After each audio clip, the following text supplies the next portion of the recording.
Welcome back to the Real News Network. I'm Jared Ball here in Baltimore. Last week, President Obama delivered his Iran nuclear deal speech at American University. Obama took the moment to further connect his legacy to that of John F. Kennedy, whose 1963 speech at that same university was said by Obama to be also about finding peaceful solutions to what he said are the threats we face today. He spoke mostly about his Iranian nuclear deal, which continues to reverberate globally with sides being drawn in favor and against, including now one prominent detractor from the Democratic Party, Senator Chuck Schumer. To discuss the speech further is again Phyllis Bennis, who directs the New Internationalism Project at the Institute for Policy Studies in Washington, D.C., and who is author of many books, including recently Understanding ISIS and the New Global War on Terror, a primer. Welcome back to The Real News, Phyllis Bennis. Good to be with you, Jared. Before we go too far, I'd like to ask your thoughts on Obama's admission in that speech he gave last week that this country, as he said, is an empire, one that is both exceptional in its military might, but also its capacity to bring peace to the world, hence his allusion to Kennedy. What do you make of this comment and the speech itself, including what this comment may mean in terms of this Iranian deal or America's or this country's approach to Iran and the rest of the world? I think the speech was very important. As has happened before, President Obama really spoke the words of someone very committed to the victory of diplomacy over war, which this Iran deal really represents, even though so much of his foreign policy has been based on relying on military force anyway, despite recognizing that it's not going to work.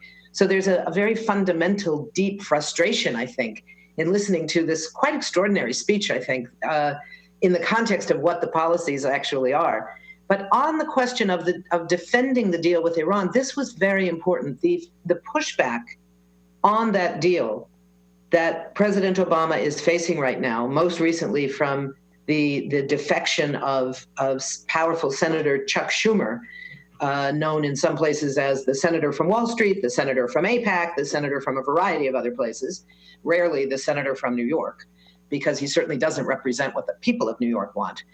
But he's facing very intense pressure. And in that context, I think his very strong effort to both evoke the legitimacy of JFK and use very harsh language towards his opponent, particularly when he compared the Republican opponents to the hardliners in Iran, recognizing absolutely accurately that both are on the same side, the side of preventing this agreement from going through and thus ultimately supporting war. That raised outrage from Republicans and other opponents of the deal, precisely because he said what is so embarrassingly true, that anyone who is against this deal would prefer war, because those are really the options. This claim about we want a better deal. We want a deal. We're not saying no deal, but we want a better deal. You should go back and renegotiate. That's a done deal. The negotiations are over. Everybody went home. There's nobody left in Vienna. There aren't going to be any more negotiations. So the real world is to understand it's either this resolution, this agreement, this deal, or not a deal. And if it's not a deal, the threat of war becomes very, very powerful. So I think Obama's speech in that context, using very tough language, was very appropriate. So Schumer has said himself, and others have said about him, that his name also means Shomer in Hebrew, or the guardian of Israel. Is he in playing this role of rejecting the deal Obama struck with Iran, or wanting to reject the deal Obama struck with Iran? Is he playing the role of protector of Israel? And what constituency is he representing in this rejection of the deal, and who benefits from the position that he's taking? Well, that's a slightly different question of what constituency he's representing is a tough one. He doesn't seem to be representing the constituents of New York. Like most Americans, support the deal at the rate of about 60%. American Jews support the deal at about 61%. So he doesn't seem to be representing or American Jews. Like most politicians, he's representing the interests. Funders include many pro-Israel funders who are demanding opposition to the deal.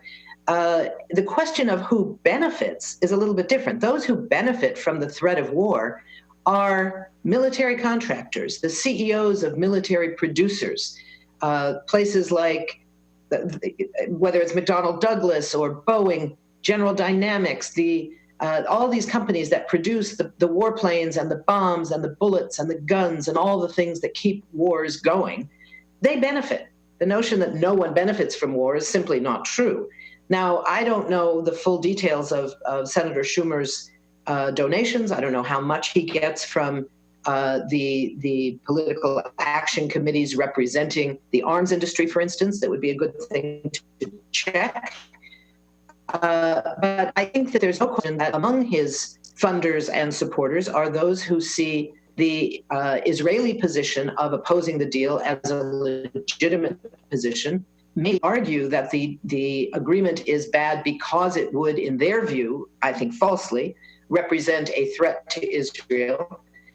So that becomes part of who's representing, is those people who are concerned with the Netanyahu understanding of what is in Israel's best interest, which in this case is the interest of playing the spoiler. As President Obama put it, how can it possibly make Israel stronger? These weren't his exact words, but to paraphrase, he said, how can it possibly help Israel for the world to see it as a spoiler for this deal?